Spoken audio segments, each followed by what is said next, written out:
Hey guys, so today I'm gonna talk about two-stroke engine.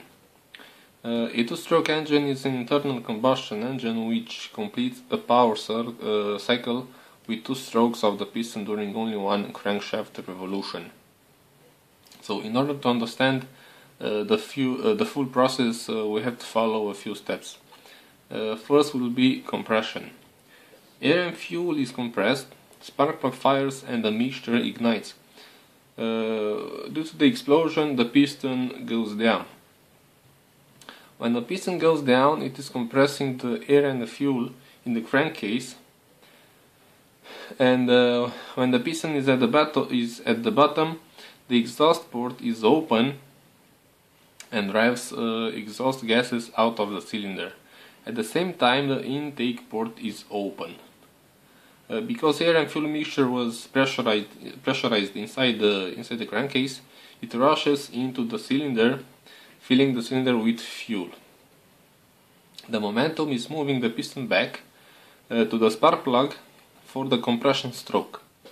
When the piston goes up, it creates a vacuum in the crankcase and opens the reed valve to suck air and fuel.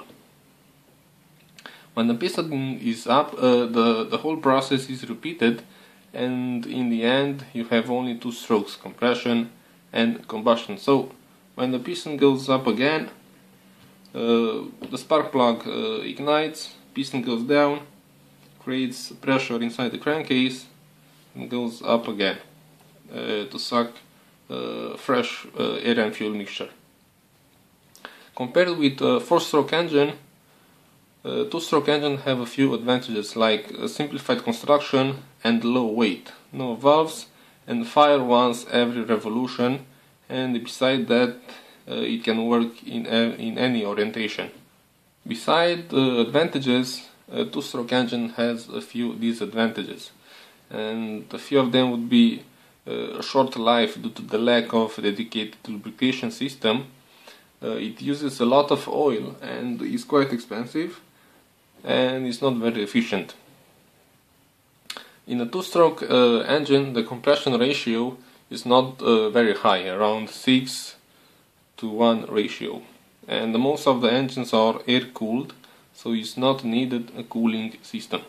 So thank you for watching, and see you next time. Bye.